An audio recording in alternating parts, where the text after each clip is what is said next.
My name is Clarice, and I'm 43 years old.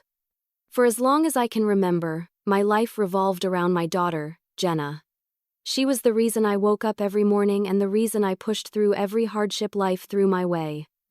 I raised her alone after her father, Paul, walked out on us when she was only 5. He said he wasn't ready to be a father, as if fatherhood was something you could just opt out of when it became inconvenient. I remember that day vividly, Jenna clutching her teddy bear, asking me if Daddy would still come to her birthday party. I told her yes, even though deep down I knew he wouldn't. From that day, I swore she'd never feel abandoned again. I promised I'd fill every gap his absence created, even if it meant sacrificing my own happiness. I worked 2 jobs at the time, a morning shift at a small bakery and a night shift cleaning offices. I barely slept, but when I'd come home and see Jenna's little drawings taped to the fridge, Mommy and me at the park, Mommy and me baking cookies, it made everything worth it. She was my everything. But maybe, in trying to be both mother and father, I gave her too much. As Jenna grew older, she learned that if she cried long enough or pouted just right, she could get what she wanted. At first, it was harmless, an extra cookie, a new doll, a slightly later bedtime. But as she became a teenager, her demands grew bolder. She wanted brand-name clothes, the newest phone, expensive makeup, things I couldn't afford. When I said no, she accused me of not loving her enough. Those words cut deeper than she could have known. I'd spend nights in tears, wondering if I was really failing her somehow. I tried to explain the value of hard work, of gratitude, but my words never seemed to stick. By the time she turned 18, our bond had thinned into something fragile and full of tension. College was supposed to be a fresh start. I supported her dream of studying graphic design and took out a small loan to help her. I thought maybe a little distance would help us both. But instead, Jenna grew colder. She rarely called unless she needed money. When she dropped out 2 years later, she blamed me for not giving her the right start. It was like watching someone I loved disappear before my eyes, her laughter replaced by bitterness, her warmth replaced by resentment. Still, I kept trying. Birthdays, holidays, random texts saying I loved her most went unanswered. Then one morning, after nearly 8 months of silence, she called. Her voice sounded shaky, softer than I remembered. "Mom," she said, "can I come by? I want to talk." I hesitated for only a second before agreeing. Maybe this was the moment I'd been praying for a chance to fix what was broken. She came over that afternoon, looking surprisingly put together but carrying a sadness in her eyes I hadn't seen before. She hugged me when she walked in. It felt awkward at first, but I didn't care. I clung to her like she might disappear again. We sat in the living room for hours, drinking tea and catching up. She apologized for being distant and said she missed me. I felt tears burning behind my eyes. For a moment, it felt like I had my little girl back. But then her questions began. She asked about my finances, how the bakery was doing, whether the mortgage was still a struggle, if I'd updated my insurance recently. I laughed it off, thinking she was just being curious about grown-up things, maybe even thinking responsibly for once. When she left, I felt lighter, hopeful. I wrote in my journal that night, "Jenna's back. Maybe we can finally rebuild." I had no idea that what I thought was a reconciliation was actually reconnaissance. A week later, my phone rang again, but this time, she was sobbing hysterically. "Mom, I had an accident," she cried. My heart stopped. I didn't even ask where she was. I just grabbed my keys and ran to my car. When I reached the intersection she mentioned, I saw flashing lights and a small crowd gathered around. My stomach twisted. Her car sat on the side of the road, the front bumper slightly dented, smoke rising from the hood. Then I saw her lying on the pavement, motionless. I screamed her name, pushing past the bystanders until I reached her. Her skin looked pale, her eyes closed. I dropped to my knees, shaking, my hands trembling as I touched her shoulder. "Jenna. Baby. Can you hear me?" I cried. The paramedics arrived seconds later, pushing me gently aside as they checked her pulse and vitals. I stood there frozen, my mind racing through 1,000 nightmares at once. One of the paramedics said, "She's breathing, ma'am. Minor abrasions, but we'll take her for evaluation. Relief washed over me, but something about his tone, it wasn't quite right. Then Jenna stirred, her eyes fluttering open. For a second, I saw recognition and then something else. Cold. Calculating. She whispered, her voice hoarse but clear. You did this to me. I froze. What? Her gaze hardened. You never cared. This is your fault. I stared at her, stunned, trying to understand. The paramedics exchanged confused looks, but one of them, tall, serious, met my eyes and frowned. His expression wasn't confusion. It was something else.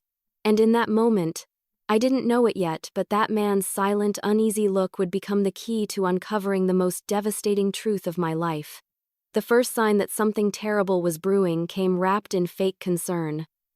The morning after the accident, I barely slept. I sat at the edge of my bed, still in my clothes from the night before, replaying Jenna's words over and over, "You did this to me." They echoed in my mind like a curse I couldn't escape. I told myself she must have been in shock, confused, maybe even disoriented from the fall. She didn't mean it. She couldn't mean it. When the hospital finally allowed visitors, I rushed there. My heart pounded so loudly it drowned out everything else. I half expected to find her smiling, telling me it was all a misunderstanding. But when I entered her room, the air shifted. Jenna lay in the hospital bed, perfectly still, her arm in a sling and a neck brace around her throat. Her face was pale, but her eyes were alert, too alert. "Hey, sweetheart," I said softly, forcing a smile. "How are you feeling?" She looked at me with that same expression I'd seen on the road, somewhere between pity and contempt. "I'll live," she said flatly. I pulled a chair closer. "Thank God. I was so scared, Jenna." "What happened?" "The police said there wasn't much damage to your car." Her lips pressed into a thin line. "You're the reason I crashed, Mom." I blinked. "What are you talking about? You've ignored everything I've been telling you. I told you my car's brakes were bad. I told you months ago, remember? You said you'd get to it when you had money. Well, congratulations. I almost died." Her voice grew louder, sharper with every word. My stomach twisted. I remembered her mentioning the brakes once, but she'd also told me her friend's boyfriend was fixing it. I never thought she was waiting on me. "Jenna, I thought you took care of it. You said," she cut me off, "you never listen. You never care until something bad happens. It's always too late with you." I sat there, stunned into silence. The nurse came in, giving me a sympathetic look before checking Jenna's vitals. My daughter turned her head away, refusing to meet my eyes. I left the room in tears, wandering the hospital hallway like a ghost. I told myself it was just anger speaking, that she didn't mean it. But deep down, something felt wrong. Too deliberate. Too rehearsed. When I returned later that evening, she seemed calmer. She even apologized, saying she didn't remember everything she'd said earlier. "I was just upset, Mom. I didn't mean to hurt you," she said softly, her eyes welling up with tears. I hugged her, relief flooding my chest. Maybe things were okay after all. She asked about how I was doing financially, if the bakery was still struggling, if I still lived alone, and if my insurance covered family incidents. I found it odd but brushed it off, thinking she was trying to show interest in my life for once. "Why do you ask?" I said, laughing gently. "Just wondering," she said. "I've been thinking, you've worked so hard, Mom. I don't know how you manage everything by yourself." Her tone was sweet, almost too sweet. I wanted to believe it was genuine affection, but something in her eyes didn't match her voice. There was calculation there, faint but unmistakable. That night, I went home confused but cautiously hopeful. I wrote another journal entry, convincing myself we were rebuilding something. I even baked her favorite muffins to bring to the hospital the next day. But when I arrived the following morning, the nurse told me she'd been discharged. She said her mother would pick her up, the nurse added. I frowned. "I'm her mother." The nurse looked surprised. "Oh, maybe she meant someone else. She left about an hour ago." Panic rose in my chest. I tried calling her, no answer. I texted her, no reply. By evening, I was pacing the kitchen, checking my phone every few seconds. Finally, just after sunset, she called. Her voice was calm this time. I'm home, Mom. Don't worry. Home? You mean your apartment? Why didn't you tell me you were leaving the hospital? I didn't want to bother you, she said simply. You've done enough. I froze. That phrase, you've done enough, hit me in a strange way. I tried to ask what she meant, but she ended the call abruptly. The following days were eerily quiet. She didn't reach out, didn't answer when I called. I tried to keep busy at the bakery, but every customer who came in seemed to remind me of her somehow. Every mother and daughter laughing together felt like a wound reopening. Then, one afternoon, I received a call from a number I didn't recognize. Is this Mrs. Clarice Monroe? A man's voice asked. Yes. Who's this? This is attorney Michael Rains. I represent your daughter, Jenna. I nearly dropped the phone. You represent what? I'm calling to inform you that Miss Monroe has filed a civil suit against you for emotional distress and negligence, leading to her recent automobile accident. My knees buckled. You can't be serious, I whispered. I'm afraid it's quite serious, ma'am.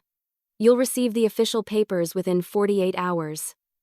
I stood there in my bakery, surrounded by the smell of fresh bread and sugar, feeling my entire world collapse. My own daughter, my only child, was suing me. I sat down, shaking uncontrollably, unable to breathe. For years, I'd feared losing her love. Now I realized I'd lost something far worse. And when I finally saw the lawsuit with my own eyes, I understood just how deep her betrayal truly ran. The sight of my daughter lying on the road shattered me, but something about the scene felt staged. The day of the accident replayed in my mind like a cruel film reel I couldn't stop. Every detail, every sound, every flicker of her expression burned into me. I couldn't understand how we got from that terrifying scene on the asphalt to lawyers calling me a negligent mother. I wanted to believe she was confused, manipulated, or misled, but deep down, a whisper told me she knew exactly what she was doing. When I'd first arrived at the crash site, my heart had stopped at the sight of her motionless body. The car sat askew at the intersection, the bumper dented but barely damaged. A neighbor, Mrs. Dalton, stood nearby with her hands over her mouth, shaking her head. She just fell. Out, she kept saying. I didn't even hear a crash. One minute she was in the car, the next she was on the ground. The statement didn't make sense. Fell out? The driver's side door wasn't even that damaged. I tried to make sense of it all as I knelt beside Jenna, screaming her name, my palms pressing against her cold hand.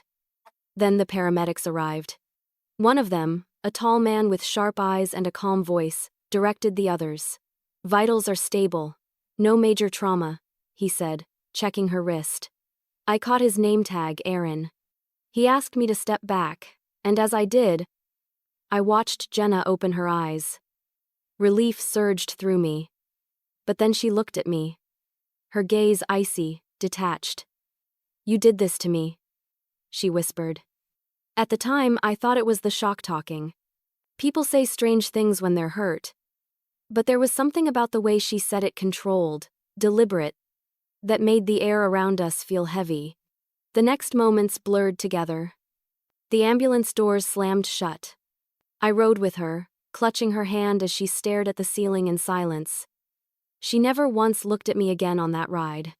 At the hospital, the doctors confirmed what Aaron had already said. Minor bruises, no fractures, no head trauma. I should have been relieved, but the nurse's tone when she said, "She's very lucky," felt off. Lucky from what, exactly? A scratch? When I walked into her room after the initial checkup, Jenna turned her face away. I tried to talk, to comfort her. But she stayed silent, her expression unreadable. "Sweetheart, can you tell me what happened?" I asked softly. She didn't respond. Instead, she whispered to the nurse. "Can you tell her to leave? Please." The nurse hesitated, glancing between us. "Mrs. Monroe, maybe she needs some rest." I left, numb and shaking. I sat in the hallway for hours, listening to the muffled hospital sounds, monitors beeping, intercoms calling for doctors, carts rolling. My mind spiraled. How had things come to this? Later, as I stood by the vending machine, Aaron, the paramedic, passed by. "Ma'am," he said quietly. "I just wanted to check how your daughter's doing." "She's fine," I muttered. "Physically. At least." He nodded slowly. Then he frowned, glancing down the hallway toward her room. "Strange situation," he said almost to himself. "What do you mean?" I asked. He hesitated, then shook his head. "Nothing. Just, I've seen a lot of accident scenes, and something about this one didn't add up. That's all." Before I could ask what he meant, another medic called for him, and he walked away. His words lingered like a shadow behind my thoughts. The next morning, I found out Jenna had spoken to a hospital social worker, saying she felt unsafe at home. My throat closed up when the woman gently explained that Jenna had mentioned emotional neglect. I couldn't even process it. Emotional neglect? I'd devoted my entire life to her. When I was finally allowed to see Jenna again, she was sitting upright, scrolling through her phone. "Hey," I said softly, stepping inside. She looked up, her eyes distant.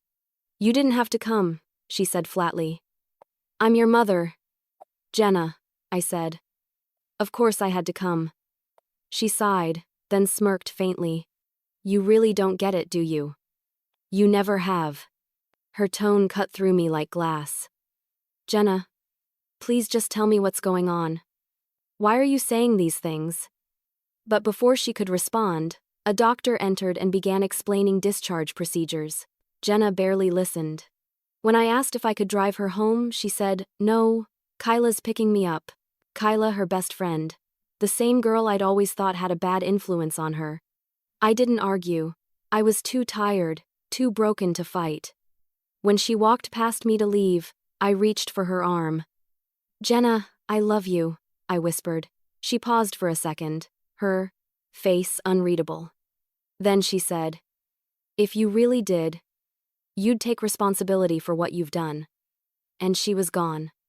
That night, I couldn't eat. I couldn't sleep.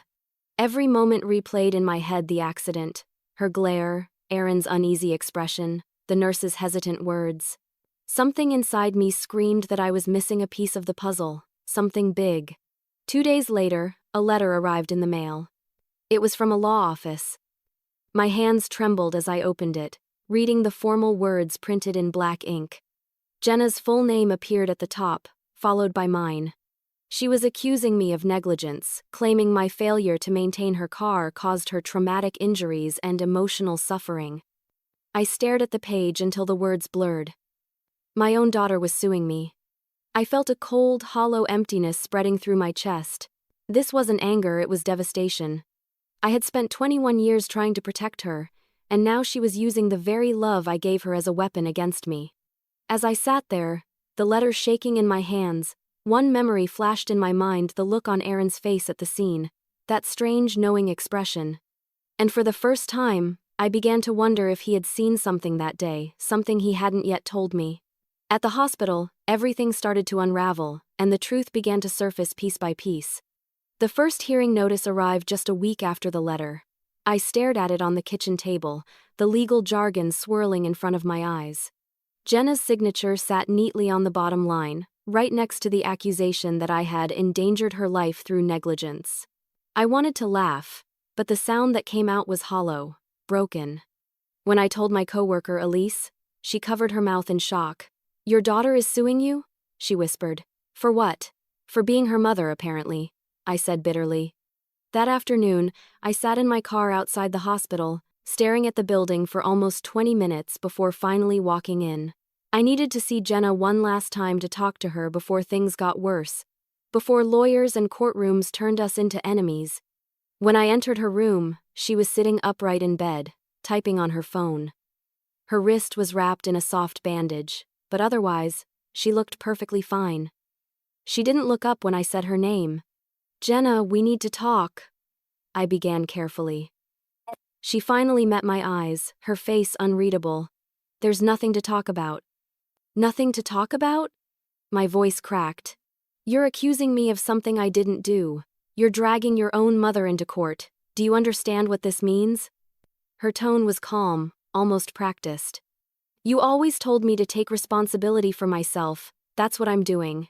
You ignored me when I told you my brakes were bad, and now I'm dealing with the consequences." "That's not true," I protested. "You told me your friend's boyfriend fixed them," you said, she interrupted sharply. "Don't twist it, Mom. You never listen. You never did." The room fell silent, except for the beeping of her heart monitor.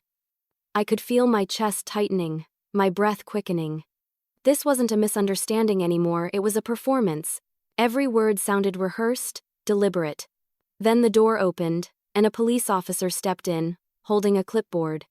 "Miss Monroe? I just need a quick statement about the accident." I turned to him, confused. "Wait, she's giving another statement?" He nodded. "Yes, ma'am, just standard procedure." I watched, numb, as Jenna began to speak. She talked about how her mother refused to take her concerns seriously, how she'd been emotionally ignored and financially neglected. Each word felt like a knife twisting deeper into my chest. When the officer asked me for my side, I stammered, trying to explain, but my words sounded weak, even to my own ears. Jenna just looked away, pretending not to hear. That night, I couldn't sleep. I sat at the kitchen table surrounded by unpaid bills, photos of happier times, and a stack of letters from Jenna when she was a child, birthday cards, doodles, little "I love you" notes. How did we get from that to this? Then, at around midnight, my phone buzzed. A message from an unknown number. "You should be ashamed of yourself. A mother who endangers her own daughter? People like you don't deserve children." My stomach dropped. Jenna had posted something online. A public post. It was shared dozens of times already. Her caption read, "Some scars aren't visible, some mothers never care until it's too late." The comments were brutal. Strangers called me selfish, cruel, even abusive. People who didn't know a thing about me were already condemning me. My bakery's page started getting one-star reviews overnight. The small business I'd built from nothing destroyed by a lie. 2 days later, I received a call from an attorney named Daniel Reed. He said he'd been appointed to represent me. "Clarice, I've reviewed your case," he said gently. "It's bad but not hopeless. We just need to gather facts and evidence. Do you have any documentation about your daughter's car repairs?" I dug through every drawer, every receipt, every record I had. Nothing. Jenna had handled all her own maintenance once she moved out. The only thing I could find was a text exchange from 6 months ago. "Jenna, don't worry, Kyle's fixing the brakes for free." I sent it to Daniel. He called back that evening. "That's something. Don't lose hope yet. We'll fight this." But deep down, I wasn't sure how to fight my own child. Every time I thought of her sitting in that courtroom, looking at me with those cold, distant eyes, I felt myself crumble. Still, Daniel was right, I needed to defend myself. So I began documenting everything. I saved messages, gathered witness statements, even called Mrs. Dalton, who had seen the accident. When I asked her to describe it again, she hesitated. "Clarice, I don't want to get in the middle of this. Please," I begged. "I just need the truth." She sighed. "Your daughter wasn't hit hard. The car barely tapped the fence. I thought it was strange how she got out and laid down before anyone even reached her. I assumed she fainted from fear." Her words froze me. "She laid down?" "Yes," she said quietly. "I thought maybe it was shock, but it didn't look right." I thanked her, though my hands were shaking as I hung up. I wrote everything down, my mind spinning. None of it made sense unless it was never an accident at all.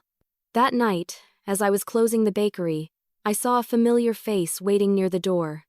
Aaron, the paramedic from that day. He looked hesitant, almost nervous. "Mrs. Monroe," he said. "I hope I'm not intruding." "No, of course not," I said quickly, my heart racing. "Is this about Jenna?" He nodded. "I probably shouldn't say this, but there's something you should know about that day." My pulse quickened. "What do you mean?" He looked around, lowering his voice.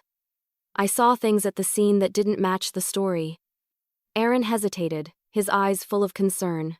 Not here. It's better we talk privately. And as I locked the bakery behind us, I had no idea that what he was about to tell me would completely destroy the last shred of doubt I had left about my daughter's innocence. I didn't want to believe it, but the legal papers made it impossible to deny. The next morning, I sat across from my lawyer, Daniel Reed, in his small, cluttered office. Sunlight filtered through dusty blinds, cutting across stacks of folders piled high on his desk. I clutched the lawsuit papers in my shaking hands, rereading the lines even though I already knew every word by heart. Jenna's statement painted me as a careless, neglectful mother who had ignored repeated warnings about a dangerous vehicle. She accused me of causing her severe emotional distress and lasting psychological harm. Reading those words felt like swallowing glass. Daniel leaned forward, his expression grim. "Clarice, I've seen a lot of family disputes, but this?" He trailed off, shaking his head. "It's one of the cruelest I've ever encountered. Your daughter's attorney is pushing for a settlement $100,000, or she threatens to go public." I laughed bitterly.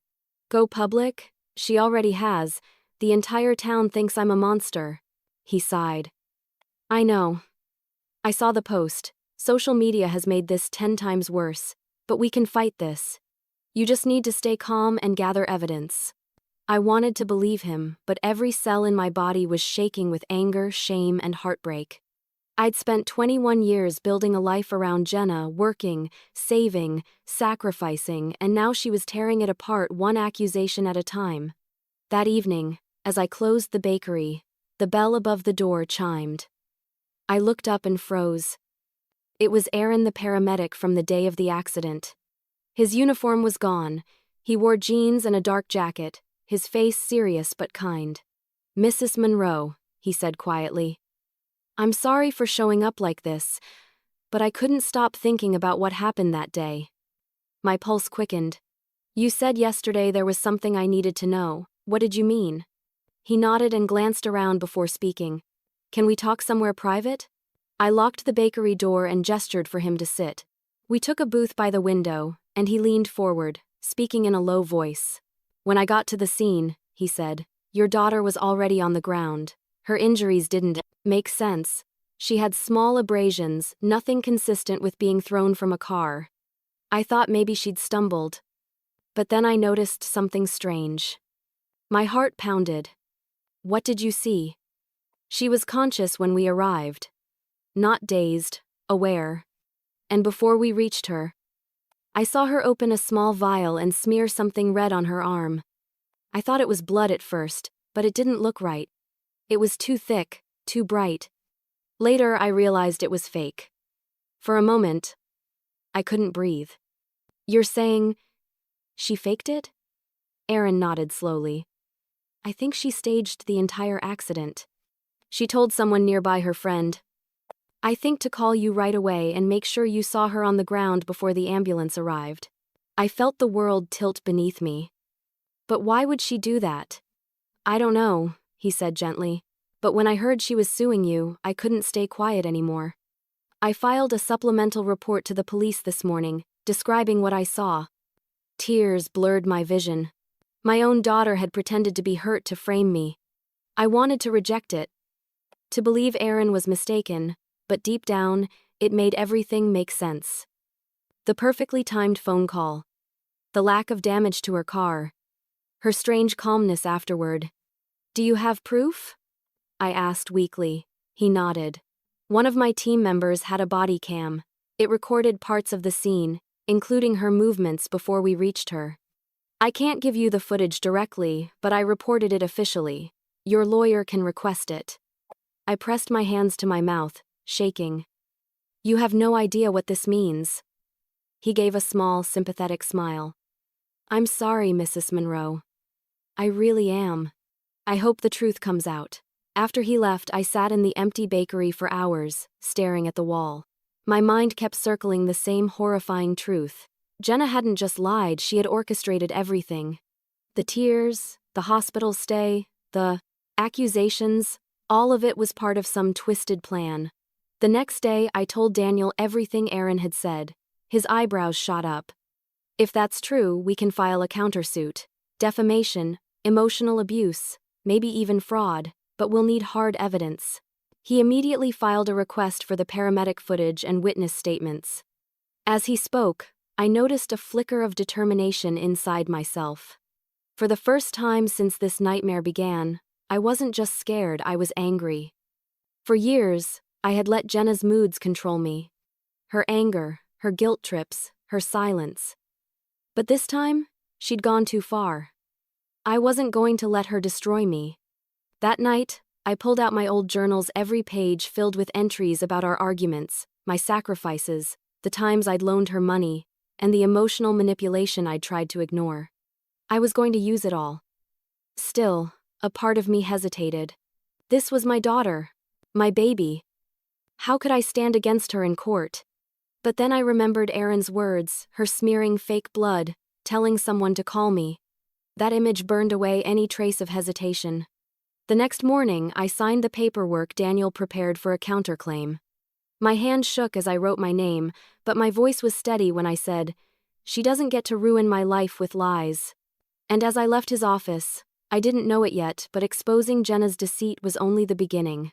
What I'd find next would reveal a motive darker than I ever imagined. When the paramedic spoke, his words shattered everything I thought I knew about what happened. The morning after signing the counterclaim, I sat at my kitchen table staring at the documents spread before me. The edges of the paper were already crumpled from how tightly I'd been gripping them.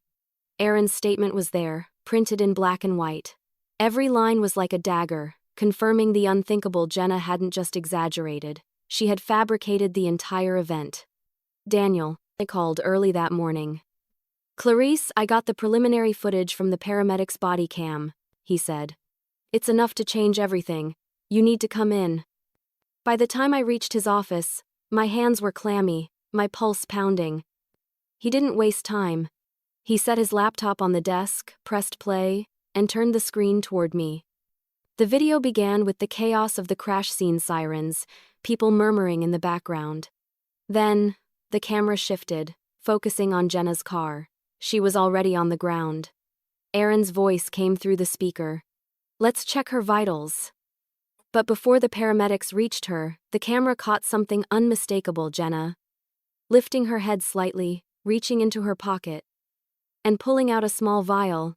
My stomach clenched. She unscrewed the cap, poured a bit of thick red liquid onto her hand, and smeared it on her arm and cheek. When she noticed the paramedics approaching, she let her head fall back and went limp. I covered my mouth, gasping. "Oh my God. She really did it." Daniel paused the video, his expression grim. "This is evidence, Clarice, and it's damning. Between this and Erin's testimony, her entire lawsuit could collapse." Tears welled up in my eyes, not of relief, but of disbelief. "Why would she do this to me? Why go so far?" Daniel hesitated. "I think you need to understand something. People don't fake trauma like this unless there's something they want, or something they hate." That night, I couldn't get his words out of my head. I sat in the dark, thinking back to the weeks before the accident. Jenna had been asking questions about money, insurance, assets. At the time, I'd dismissed it as curiosity, but now, it made sense. It wasn't just revenge. She wanted something. The next morning, I called my bank.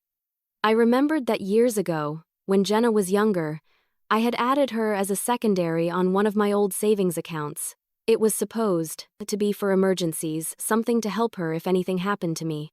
I hadn't thought about that account in years. When the banker pulled up the records, my heart sank. Thousands of dollars had been withdrawn in the past few months. Transactions I hadn't authorized. "Can you tell me where the funds went?" I asked, my voice trembling.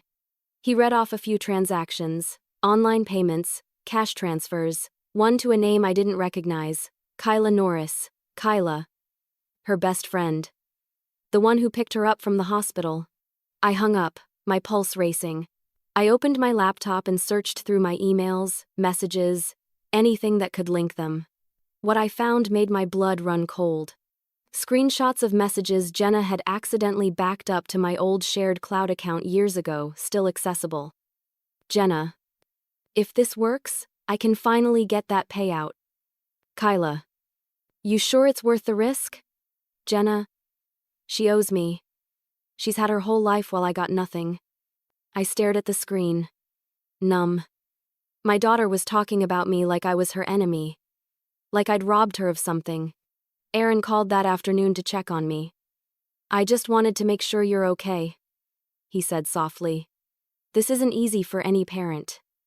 I don't think okay exists anymore, I whispered. You saw her that day. Did she seem scared? Angry? He paused. She seemed determined. Cold. It was like she was performing. But there was something else, too. Guilt. I could see it in her eyes, even if she tried to hide it. Guilt, I repeated, the word echoing in my mind. After we hung up, I printed the bank records and emails and took them straight to Daniel. He studied them silently, flipping through the pages, then looked up at me. She planned this, he said. With help.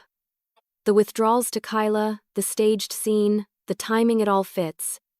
She needed money, and she saw you as her target. My knees went weak. I sat down, my voice shaking. I don't even care about the money. I don't understand how she could hate me that much, Daniel sighed. Sometimes, resentment builds quietly, until it rots everything.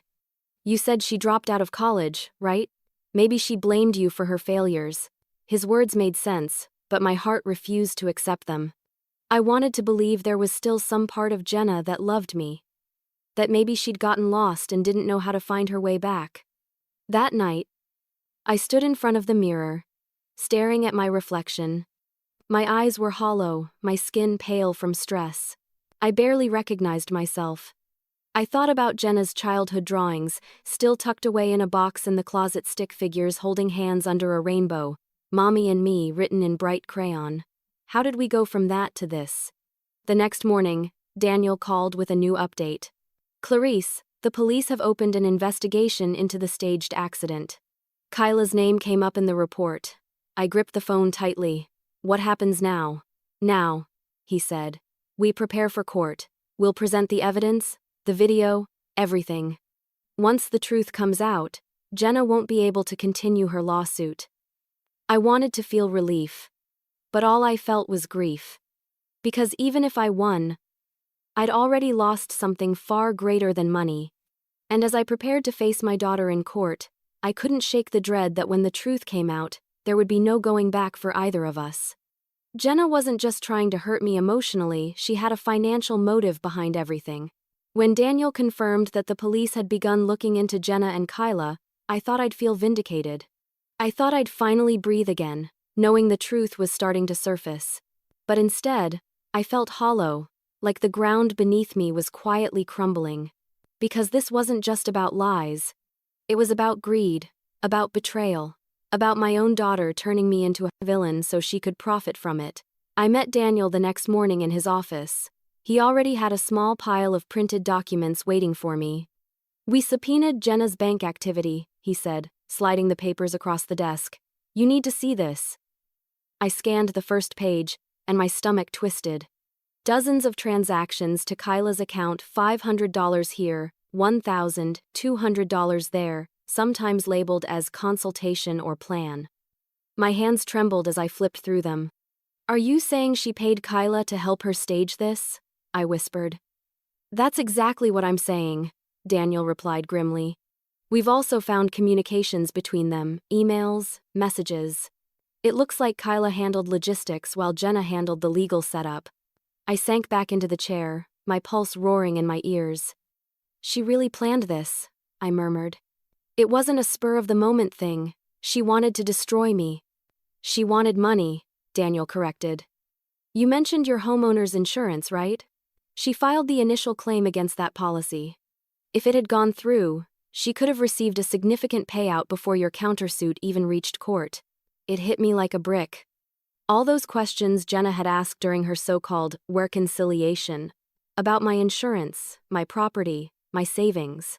It had all been research. I felt the tears before I even realized I was crying. I buried my face in my hands. I don't understand, Daniel. I loved her. I did everything I could for her. How could she see me as a paycheck instead of her mother? He sighed, his voice softening. You did your part, Clarice. You can't control how people twist their pain into blame.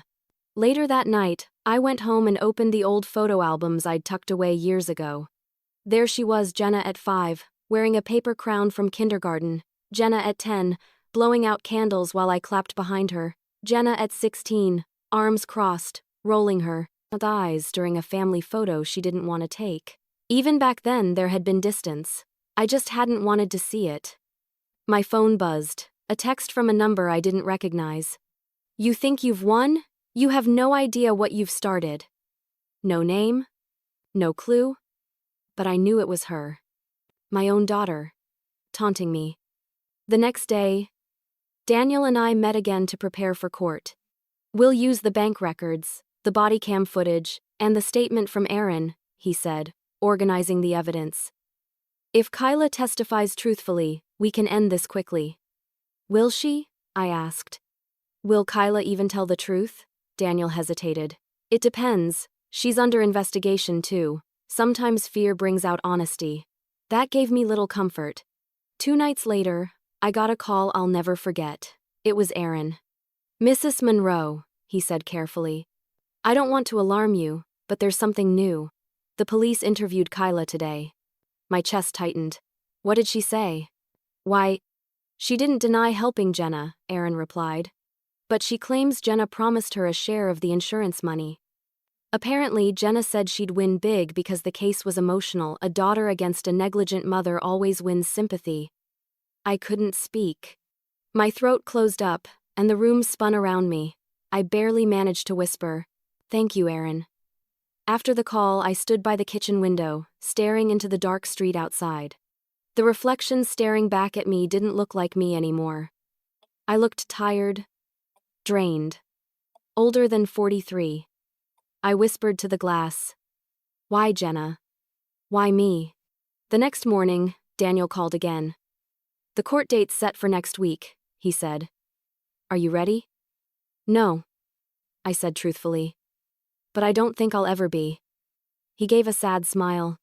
"You're stronger than you think." The days leading up to the trial felt endless. The town was buzzing with gossip. Customers whispered in the bakery. Neighbors avoided eye contact. I heard snippets of conversations every time I stepped outside. "That's the woman whose daughter sued her. Didn't she fake something? Poor girl, having a mother like that." I learned to tune them out. I had to. On the morning of the trial, I stood in front of the courthouse mirror in the restroom, clutching my purse, breathing through the ache in my chest. The reflection of a woman who'd been broken but wasn't done yet stared back at me. Inside the courtroom, I saw her, Jenna. She was dressed impeccably in a navy dress, her hair tied neatly, her face calm. But her eyes, they were cold. Empty. She didn't look at me once. Her lawyer started with emotion, talking about a neglected daughter, a mother's indifference, the emotional scars of being ignored. Every word felt like poison, but I stayed silent, just like Daniel told me to. When he stood to present our case, the entire tone of the room shifted. The footage, the records, the payments. Piece by piece, he dismantled the illusion Jenna had built. Then Aaron took the stand. His calm, steady testimony silenced the room. He described the scene exactly as it happened, the fake blood, the staged fall, the whispers to her friend. I saw Jenna flinch for the first time. Her jaw tightened, her fingers gripping her lawyer's arm. Daniel leaned toward me and whispered, "This is it. It's all coming apart for her." And he was right, but neither of us knew that the final blow wouldn't come from the evidence or the lawyer's words. It would come from someone much closer to her, someone whose conscience couldn't bear the weight of her lies any longer. The courtroom felt colder than I imagined, especially when my daughter refused to even look at me. When I walked into that courtroom, my legs felt like they were made of stone. Every step echoed louder than it should have, like the sound of my own guilt following me. I wasn't guilty of what Jenna accused me of, but I was guilty of something else, of raising a child who could hate me this deeply. She sat at the plaintiff's table, straight-backed, composed, her eyes fixed ahead. If I hadn't known her, I might have thought she looked brave. But I did know her, and I could see the tightness in her jaw, the twitch in her fingers as she fiddled with her necklace. Those were her tells. She was nervous. She knew her world was about to collapse. Her lawyer stood first, painting a heartbreaking picture. "Ladies and gentlemen of the court," he began smoothly. "My client was not only physically injured but emotionally scarred by years of neglect.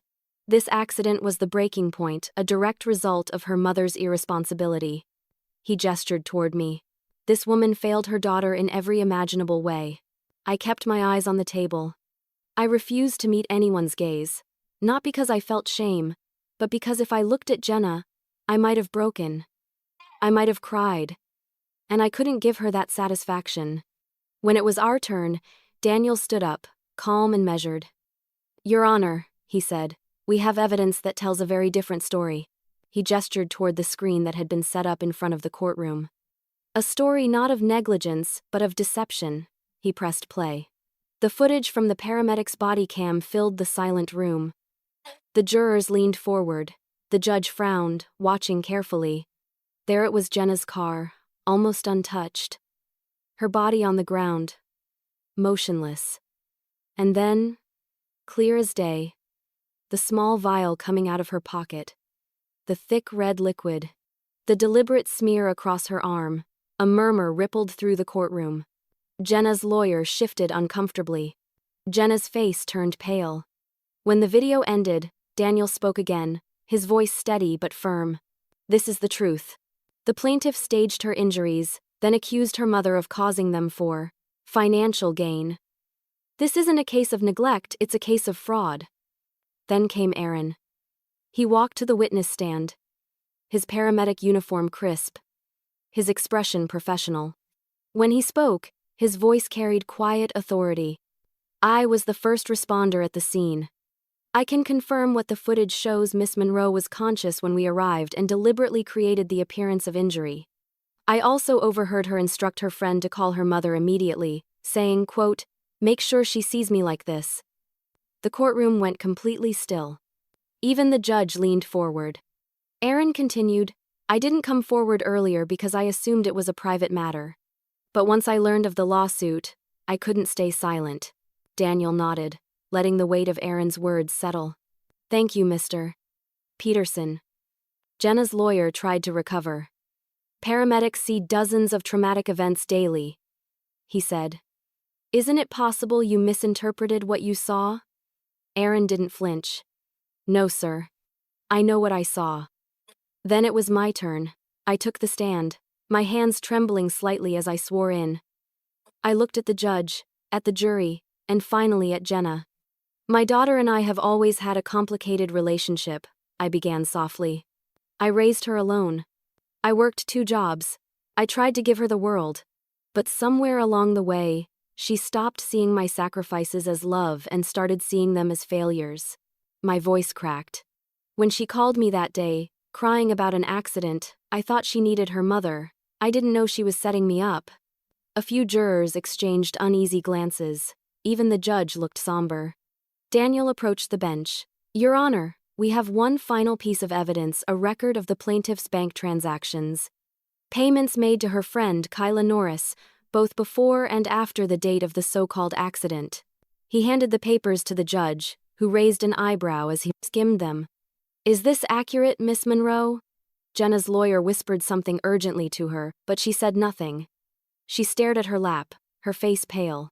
Daniel pressed gently. "Miss Monroe, would you like to explain these transactions?" She didn't respond. "Or perhaps your friend Kyla can," he said, turning toward the doors as they opened. My breath caught. Kyla walked in, escorted by a bailiff. Her eyes were red, her posture defeated. The judge nodded toward her. "Miss Norris, please take the stand." Kyla's hands shook as she adjusted the microphone. Her voice was soft, trembling. I helped Jenna. She told me she needed money and that she had a plan. She said it wasn't going to hurt anyone, just make her mom pay attention. I felt my chest tighten painfully. She paid me to move her car a little after the so-called crash," Kyla continued, tears streaming down her face. "I thought it was just a stunt. But then she said she was going to sue. I didn't know it would go this far." Gasps filled the room. Jenna's lawyer buried his face in his hands. The judge's gavel hit the block. That's enough.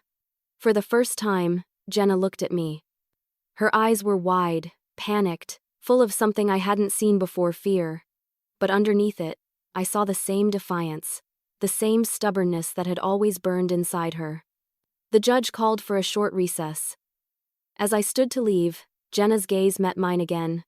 Neither of us spoke, but in that silence, everything we hadn't said over the years screamed between us. But when the court reconvened, and Kyla revealed what Jenna had told her in private, the last piece of the puzzle would finally fall into place, and it would destroy whatever was left of my daughter's defense. Kyla, the girl who helped Jenna, couldn't handle the guilt any longer. When the judge called the court back into session, the atmosphere was heavy, almost suffocating. The air felt thick with tension, like everyone in that room knew what was coming, but no one wanted to be the first to breathe it in. Jenna sat beside her lawyer, her posture stiff and her expression hollow. Kyla was still on the stand, dabbing her tear-streaked face with a tissue. She looked like she hadn't slept in days. Daniel gave her a moment before asking, "Miss Norris, you said you helped Jenna with her plan. Can you tell the court exactly what she told you?" Kyla hesitated, glancing nervously toward Jenna. She said she was tired of struggling, that her mom owed her. She told me that she'd been researching personal injury laws, and that if she made it look like her mom's neglect caused the accident, she could win a huge payout. The room erupted in whispers. The judge raised a hand, calling for silence. Kyla swallowed hard and continued. She told me to help her stage the scene. I was supposed to move the car just enough to make it look damaged. She said to call her mom right after she laid down, to make sure she'd show up before the ambulance did. I felt the blood drain from my face. Every detail confirmed what I already knew. But hearing it aloud, hearing someone else describe it like a script, broke something inside me. Daniel asked gently, "Did Jenna ever mention why she wanted to do this?" Kyla nodded weakly. She said she wanted to punish her mom. She said Clarice only cared about her bakery and her reputation. She wanted to make her pay literally. She said, "Mom owes me for 20 years of misery." A collective gasp echoed through the courtroom. My chest tightened painfully. My vision blurred with tears, but I refused to look away. This was the truth, raw and unfiltered. Jenna's lawyer jumped up. "Your Honor, this is hearsay. She's trying to save herself from prosecution by shifting blame." But Kyla didn't back down. Her voice grew steadier, stronger. "No, I was part of it. I deserve to be punished too, but I can't lie anymore. Jenna was my best friend, and I thought she just needed help. I didn't know she'd actually go through with suing her own mother." Daniel leaned toward the bench. "Your Honor, the witness has admitted guilt and provided corroborating details consistent with the physical evidence and financial records. I believe this is sufficient to establish motive and intent." The judge nodded slowly, noted. Then, for the first time, Jenna spoke. Her voice was sharp, trembling with rage. She shouted, slamming her hand on the table. "She's just saying what you want to hear." The judge's gavel cracked through the noise. "Miss Monroe, control yourself." But she didn't stop. "You think you all know me? You don't. She's just jealous. Everyone always takes my mom's side, always." Her voice broke, and she pointed at me. "She's been playing the victim her whole life. You think she's innocent? She's not. She ruined my life." I felt a lump rise in my throat. For the first time, I saw past the anger, the shaking hands, the desperate eyes, the cracks in her armor. She wasn't just furious. She was falling apart. Daniel remained calm. "Miss Monroe," he said gently, "no one here wants to see you destroyed. But the truth is the truth. You orchestrated this. The evidence proves it." Her shoulders slumped, and for a moment, the defiance in her face vanished.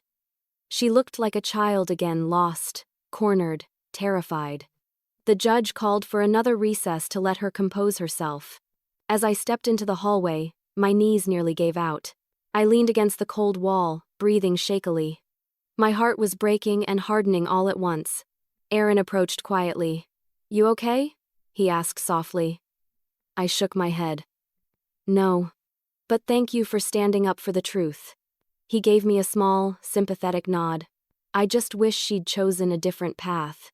Sometimes people convince themselves their pain is someone else's fault. They forget love was ever there.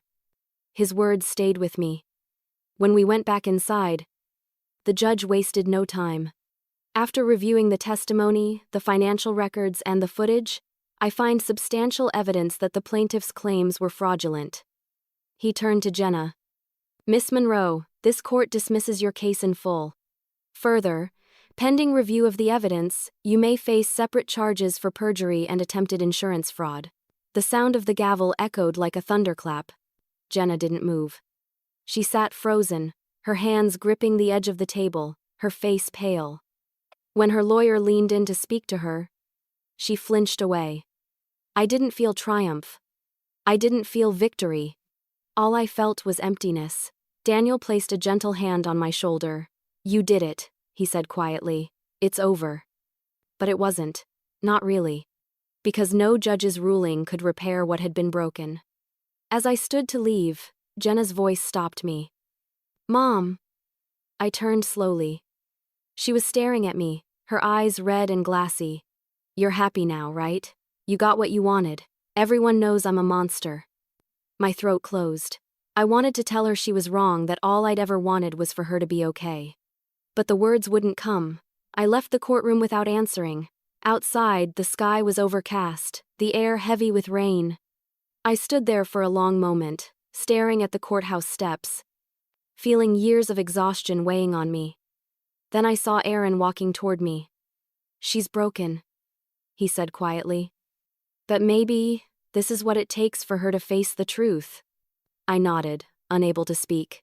But I didn't know that Aaron's next words, the truth he'd been holding back since the day of the accident, would change how I saw my daughter forever. After the trial, Aaron asked to speak with me privately, and what he told me broke my heart. When the verdict came down, I thought I'd feel relief, maybe even a sliver of peace. But instead, there was just silence. The kind of silence that follows after a storm tears through your life and leaves you standing in the wreckage, not sure what's left to rebuild. Jenna was escorted out of the courtroom by her lawyer, her eyes blank and distant. I didn't go after her.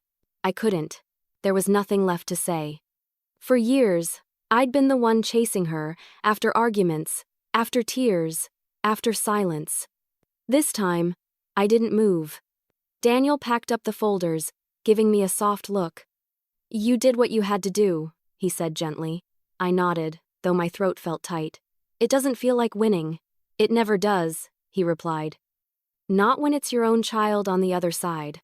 That evening, I returned home to my quiet kitchen. The smell of flour and sugar still lingered from the morning's baking, but even the bakery felt hollow now.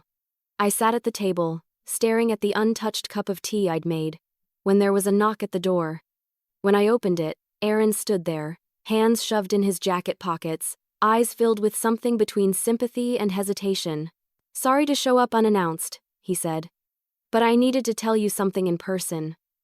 I stepped aside, letting him in. Of course.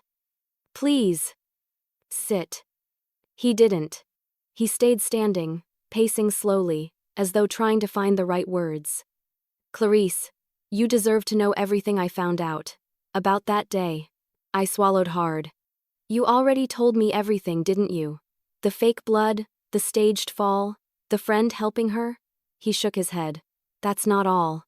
After I filed my supplemental report, one of the other paramedics, Mark, came forward with something. He overheard Jenna after we left the scene. She thought she was alone, but she wasn't. My hands trembled. What did she say? Aaron took a deep breath. She said, maybe now she'll finally notice me. I blinked, unsure if I'd heard correctly. What? She wasn't just after money, he continued softly.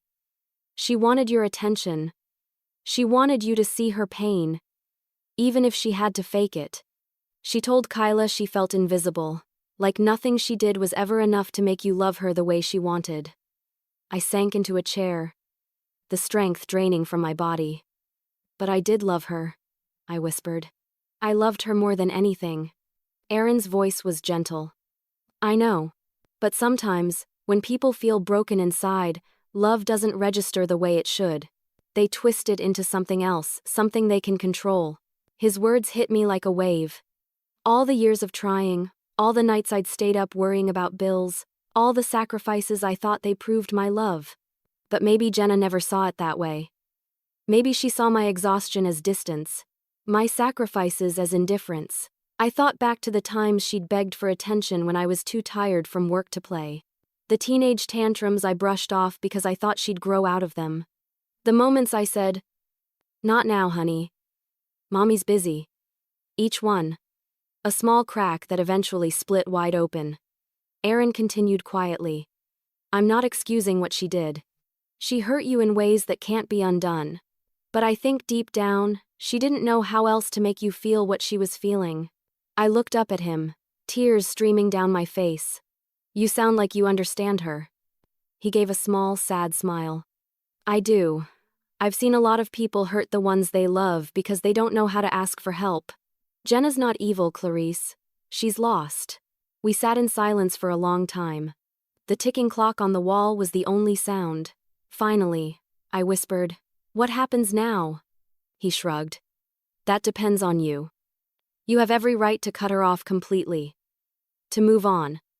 But if there's even a piece of you that still believes she can change, maybe she needs you more than ever right now."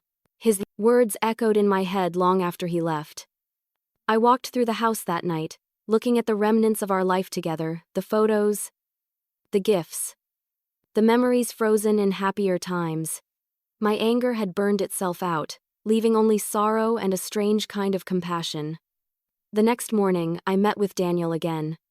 He told me the countersuit had gone through and that I could pursue criminal charges for fraud if I wanted. I shook my head. "No," I said firmly.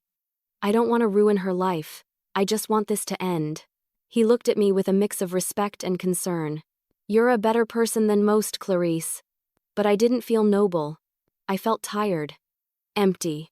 That night, I sat by my window, staring at the faint glow of the city lights outside. I thought about Jenna, not the woman who had lied and sued me, but the little girl who used to crawl into my bed after nightmares. The one who used to say, "Mommy, don't ever leave me." I whispered into the darkness. "I never did, Jenna. You just stopped looking." For the first time in weeks, I slept through the night. The next morning, I made a decision that would surprise everyone around me, including my daughter. Instead of turning away from her, I chose to face the brokenness head-on. Because sometimes love doesn't mean walking away, it means walking back, even when it hurts. I visited Jenna in rehab instead of celebrating my legal victory. A month after the trial, my lawyer called to tell me Jenna had checked herself into a rehabilitation and therapy facility. The court had given her a choice: counseling and mental health treatment or potential criminal charges. To my surprise, she chose treatment. For days, I sat with that knowledge, not knowing how to feel. Part of me wanted to move on to focus on rebuilding the life she'd tried to destroy. But another part of me, the part that still remembered the little girl clutching her teddy bear and calling me mommy, couldn't let go. One cold morning, I found myself driving to the rehab center. My hands gripped the steering wheel tighter than I realized. My stomach twisted into knots. I didn't know if she'd want to see me. I didn't even know what I'd say if she did. All I knew was that I needed to look my daughter in the eyes again, not as a defendant or an accuser, but as a mother. The center sat at the edge of town, a quiet, white-bricked building surrounded by trees beginning to shed their leaves. When I checked in at the front desk, the receptionist gave me a small, understanding smile. "She's in group therapy right now," she said softly. "But we can call her out for a private visit if you'd like." I nodded, my throat too tight to speak. When Jenna walked into the visitors' lounge, she looked nothing like the proud, defiant young woman from the courtroom. Her hair was pulled back loosely, her face pale and tired, and her once polished nails were bitten down. She hesitated at the doorway, as if unsure whether to come closer. "Hi, Mom," she said quietly. It was the first time she'd called me that in months. I stood, my knees shaky, and managed a small, trembling smile. "Hi, sweetheart." For a long moment, we just stared at each other. Then she crossed the room and sat down across from me. Silence filled the space between us, heavy and fragile. "I didn't think you'd come," she said finally, her voice small. I didn't either, I admitted. But I needed to. She nodded, staring at her hands. I don't blame you for hating me, I swallowed hard. I don't hate you, Jenna. I'm hurt, more than I've ever been. But hate? No. Her lips trembled. You should. I don't even know why I did half of it anymore. I thought if I made you hurt like I did, maybe I'd feel better. Her honesty hit me harder than I expected. I leaned forward slightly. Why did you think I didn't care about you? Tears welled in her eyes. Because you were always working. Always tired. When I needed you, you'd say, "Not now, Jenna." I thought you didn't want me around. I felt a sharp pain in my chest. I was trying to take care of you. Everything I did, all the late nights, the double shifts, it was for you. I know that now, she whispered. But back then, all I saw was you walking away. We sat there for what felt like forever, neither of us able to meet the other's eyes. Finally, Jenna took a deep breath. I've been talking to the therapist here, about everything, about Dad leaving, about how I blamed you for that, even though I knew it wasn't your fault. Her voice cracked, and she covered her face. I just wanted someone to blame. I thought if I could make you the reason for everything bad, then maybe I'd stop feeling so empty. I reached across the table and gently took her hand. She didn't pull away. You made terrible choices, Jenna, I said softly. But I can see you're trying now. That's what matters. She nodded, tears streaming down her cheeks. I don't deserve your forgiveness. No one really deserves forgiveness, I said. It's something you give because you love someone, not because they've earned it. For the first time, she looked at me, really looked at me. After everything I did, you still love me? I smiled through my own tears. Always, you're my daughter, that will never change. She broke down completely then, sobbing as she leaned across the table. I stood and wrapped my arms around her, holding her like I hadn't in years. She clung to me, shaking, whispering, "I'm sorry," over and over again until her voice gave out. When she finally pulled away, she wiped her face and laughed weakly. You must think I'm pathetic. I shook my head. No. I think you're brave. It takes strength to face what you've done. Before I left, she promised she'd keep going to therapy, that she'd make things right, even if it took years. I told her I'd hold her to that promise. As I drove home, the weight in my chest felt a little lighter.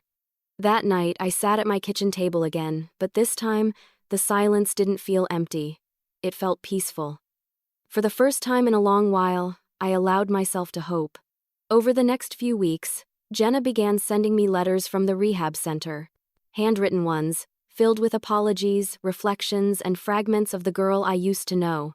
She told me about the group sessions, how she was learning to be honest with herself, with others, how she was starting to understand love wasn't about control or punishment. Every letter reminded me that maybe, just maybe, there was still a chance for her to heal, for both of us to heal. And when she asked if I'd visit again before her treatment ended, I said yes, because for the first time in years, I didn't feel like I was losing her. I felt like I was finally getting my daughter back. Healing didn't come easy, it came with nights of doubt and moments of regret. When Jenna asked me to visit again, I did. Every Sunday, I made the 40-minute drive to the rehab center with a box of muffins or fresh bread from the bakery. It became our quiet ritual, me bringing the warmth of home, her bringing pieces of honesty she'd hidden for years. At first, our conversations were cautious, like two people stepping across thin ice. We'd talk about simple things, the weather, recipes, what she was reading in therapy. But slowly, the layers began to peel away. She told me about her gambling addiction, how it started as a thrill in college, then spiraled into desperation after she dropped out. How the accident and lawsuit were her final, reckless attempt to escape the consequences of her own mistakes. I hated myself so much, Mom, she confessed one afternoon, staring out the window. I thought if I blamed you for everything, it would make it easier to live with what I'd done. I listened quietly, my heart aching but calm. I'd learned to stop interrupting, to let her own words carry their weight. You were lost, I said gently. But you're finding your way back now. That's what matters. She smiled weakly. Do you really believe people can change? I have to. I said. If I didn't, I wouldn't be sitting here. When I drove home that day, I felt a flicker of something I hadn't allowed myself to feel in a long time: peace. Still, healing wasn't a straight road. There were nights I woke up sweating, dreaming of that courtroom, hearing Jenna's voice accusing me. "You ruined my life." There were moments when the forgiveness I offered felt like it was slipping through my fingers, replaced by anger I thought I'd buried. I started seeing a therapist myself, something I'd never done before. For years, I'd lived with the silent weight of single motherhood, exhaustion, and guilt. It took someone else pointing it out for me to realize how much of myself I'd lost while trying to hold everything together. In therapy, I learned to stop carrying responsibility for things I couldn't control: Paul leaving, Jenna's bitterness, the years of resentment. I also learned that forgiveness wasn't a single moment. It was a decision I'd have to make again and again, especially on the days when the pain resurfaced. The bakery became my refuge again. Business had started to recover after the truth about the lawsuit spread through town. A few customers even apologized for believing the rumors. "We're glad justice was served," one woman said kindly as she paid for a box of pastries. I smiled, but inside, I knew justice wasn't the right word. What I wanted wasn't punishment, it was restoration. Jenna kept sending me letters, each one more honest than the last. She wrote about the exercises her therapist gave her, writing apology lists, facing the harm she'd caused, learning empathy. One letter read, "I finally see how much pain I caused you, Mom. Not just with the lawsuit, but with all the years I pushed you away. You deserved better than the daughter I was. I don't expect you to forget, but I hope someday you'll be proud of me again." I cried when I read it, sitting alone at the bakery counter after closing.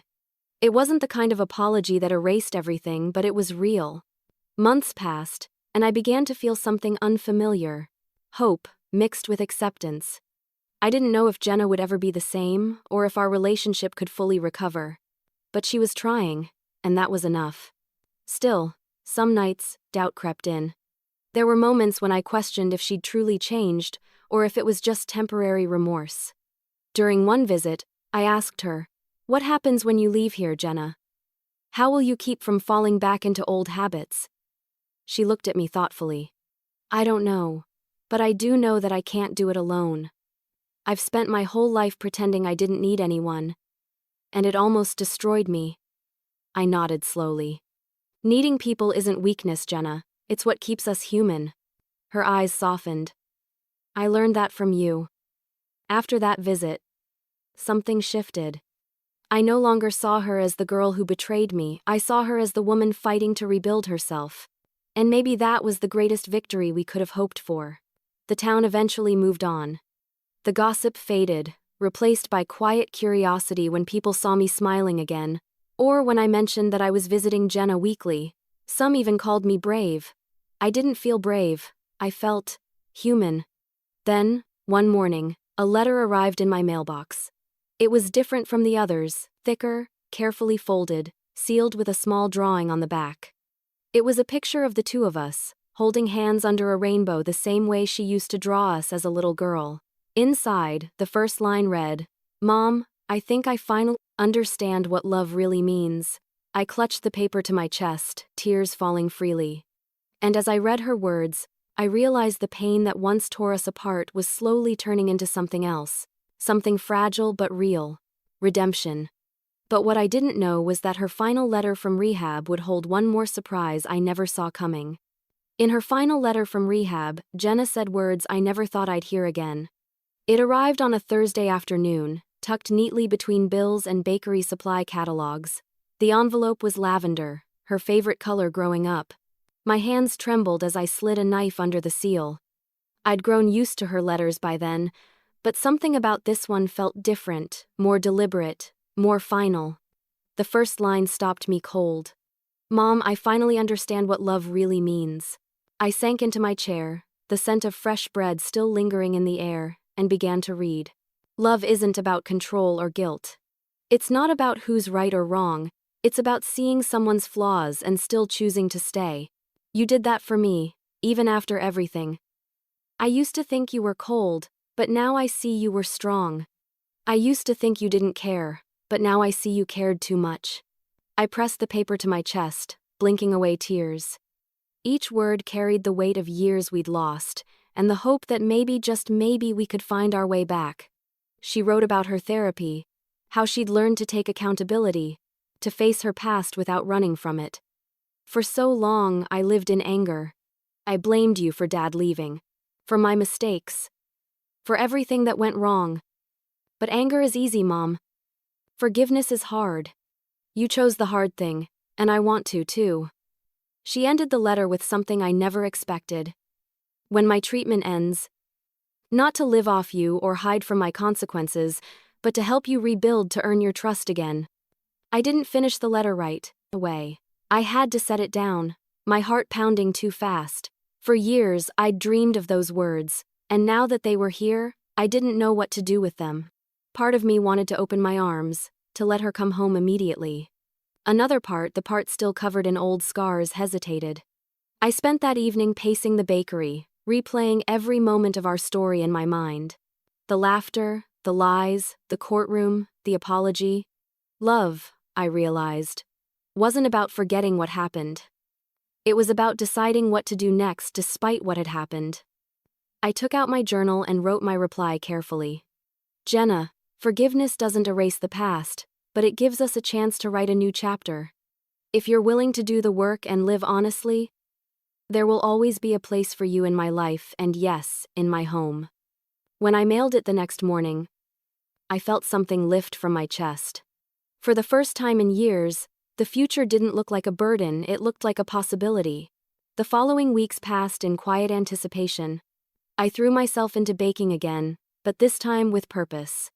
I started offering free community classes at the bakery, teaching teenagers how to make bread and pastries. It felt healing to nurture again, to share something warm in a world that had grown so cold around me. One afternoon, as I wiped down the counters, my phone buzzed. It was a text from an unknown number. "It's me. I'm finishing rehab next week. Can we talk?" I stared at the screen for a long time before replying, "Always." When we finally spoke over the phone, her voice sounded stronger, grounded, yet fragile. "Mom, I read your letter," she said softly. "You don't know how much it means to me that you still want me in your life." "I meant what I wrote, Jenna," I said. "But it's not going to be easy. Trust takes time." "I know," she replied. "I'm not asking for easy, I'm asking for a chance." Her sincerity caught me off guard. There was no manipulation this time, no hidden agenda, just honesty. Over the next few days, she and I began to plan her return, practical things first. Where she'd stay, what she could do to help around the bakery, how she'd start fresh. I made her promise she'd continue therapy after she got out. She agreed without hesitation. And then she said something that broke me all over again. "Mom, thank you for not giving up on me. You could have, and no one would have blamed you." I swallowed hard. I thought about it. But giving up on you would have meant giving up on the part of myself that still believes people can change. When the day finally came for her release, I drove to the rehab center early. The drive felt surreal, like retracing a road that had once been filled with heartbreak but now led to something new.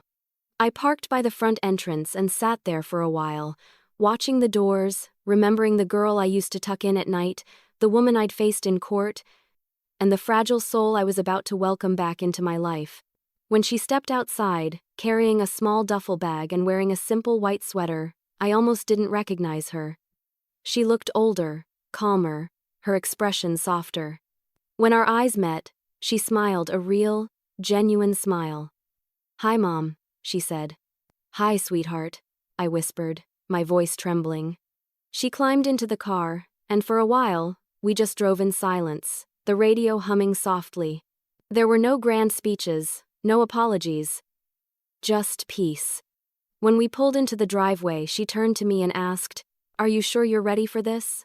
I smiled through tears. I've been waiting for this for a long time.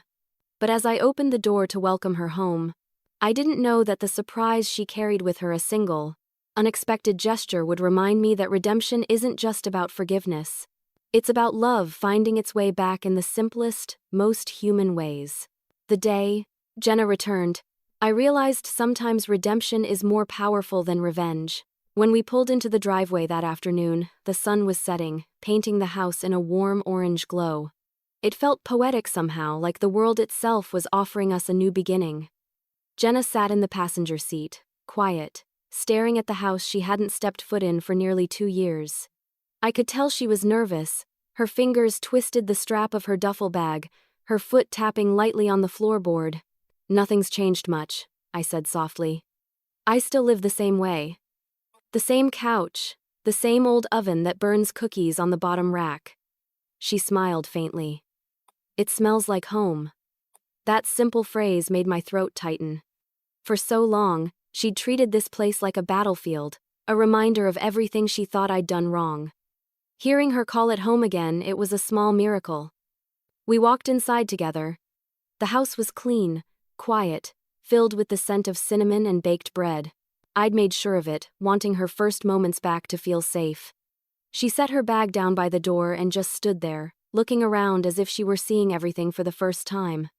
"You kept my pictures up," she said softly, touching a framed photo on the wall, her high school graduation.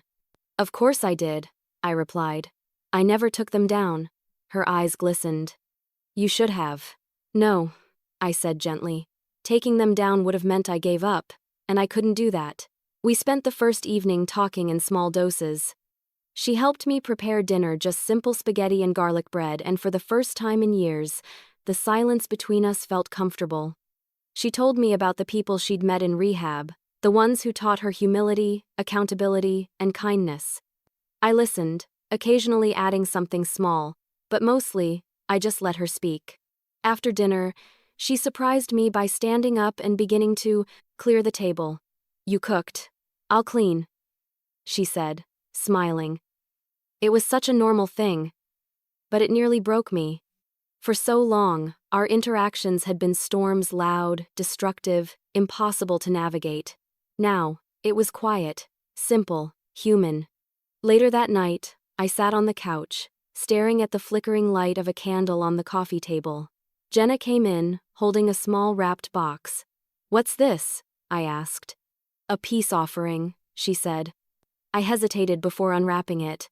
Inside was a delicate silver bracelet with a single charm, a tiny heart engraved with the word "believe."